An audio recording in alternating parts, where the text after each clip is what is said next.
Hi, this is Rob Graham, Director of Training at Learning Craft, and today I wanted to take a few minutes and show you some other things we might be able to do with buttons using Adobe Flash.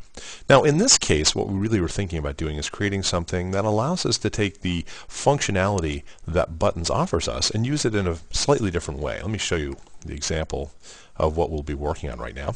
Let's say I said, you know what I really need to do is I need to create an online catalog that tells people the kinds of training I can offer them.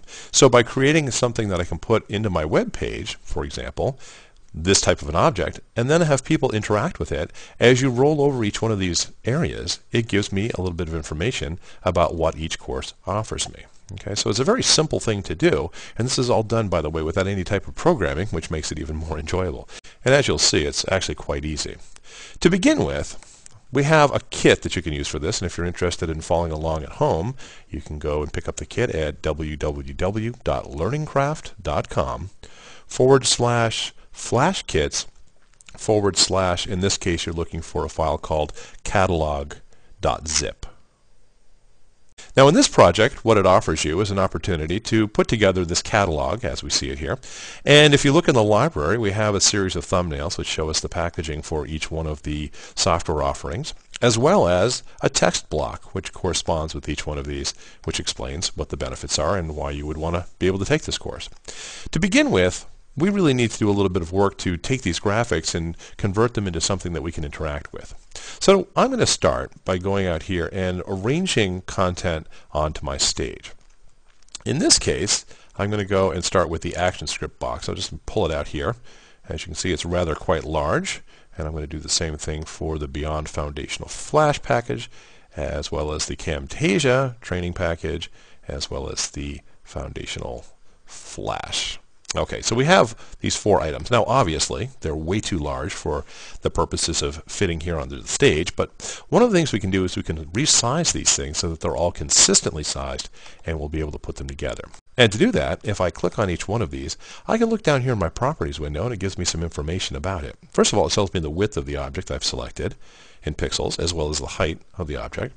And this will tell me the X position on the screen, as well as the Y position. So as you can see, it's off the stage actually, so everything's in negative numbers. Now, like I said, these are way too large for what we want to do, but if I click on this, I can go down into here and I can type in new criteria for width and height. However, before I do that, instead of going in and saying, okay, I need to figure out how wide this is going to be and how tall it's going to be, I can structure it so that when I put the width value in, the height value will automatically update based upon the original shape. And the way we do this is, you see this little padlock right here? If you click on this, what this will allow you to do now is to link the values of width and height together, so if you change one, the other will change correspondingly. Now in this case, I'm going to knock this down to 125 pixels in size, and as you can see, it's now gotten a lot smaller. The nice thing is now I can very quickly go through and say 125 pixels please, and you as well, 125 pixels wide, and the height values will take care of themselves. And finally, 125. So now they're all much smaller, which is good news for us. It means they'll probably all fit on the stage. So I'm going to go and figure out, first of all, the order I want them to go in. And I'll start with the easiest ones. And we have Foundational Flash over here.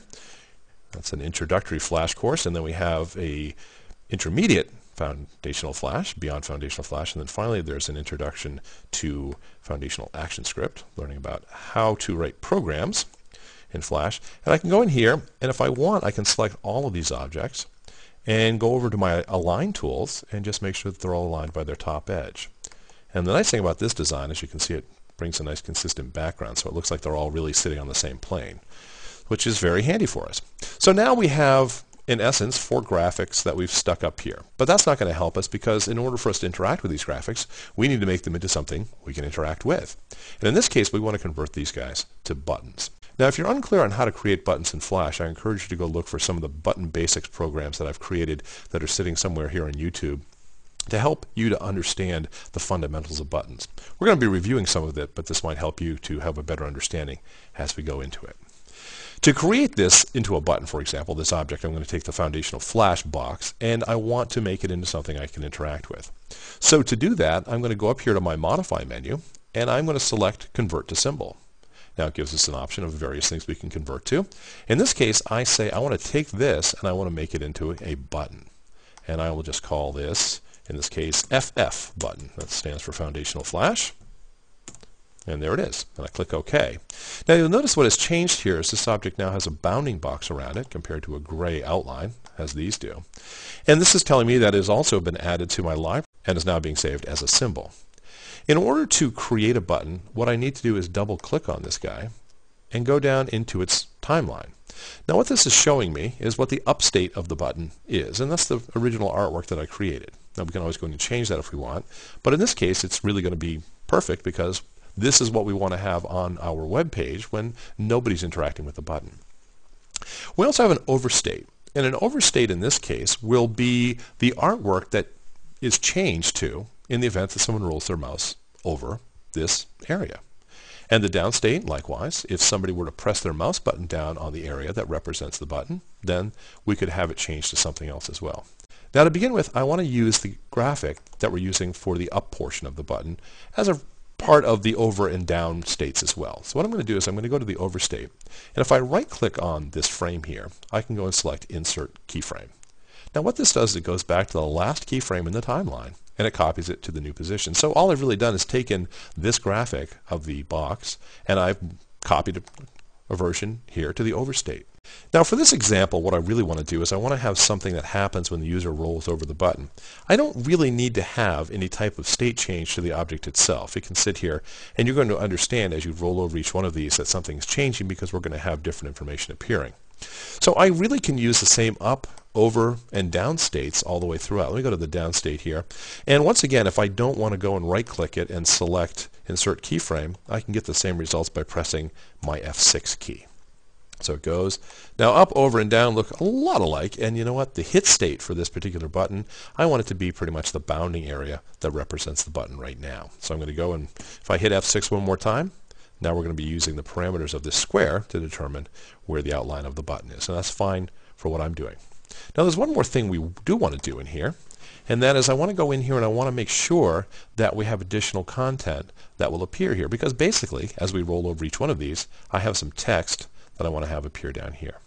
So to do this, I'm going to go into my button, and believe it or not, I'm going to create a brand new layer. Now it's just like the same timeline we might use if we were going out and creating something on our main timeline and not in the button. I can add layers and have additional information. And in this case, what I'm looking to do is when the user rolls over this button, I want something to pop up here to tell them about the course. And that will be the text tags that I have over here.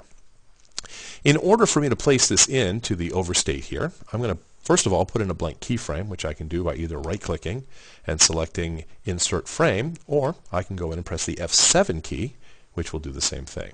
And when this blank keyframe is in place, it tells me that I, in essence, can add something to that frame.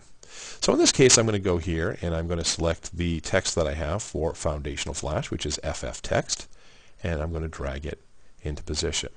Now once again, the important thing to understand is that the different criteria that are going to be met depending upon what the actions of the end user are going to be reflected in this timeline. If this program is running and nobody's interacting with the button, then the playback head is going to sit right here, and what you're going to see is just this button. However, if the user were to roll their mouse over this button area, then what you're going to see is the elements that appear here in the overstate. And the same thing holds true for down. Now in this case, we're only going to have rollover, so down's not going to make much sense to us, so we can copy it accordingly. But if we wanted to change the state, if the user clicked down on their mouse button, we could do that here as well.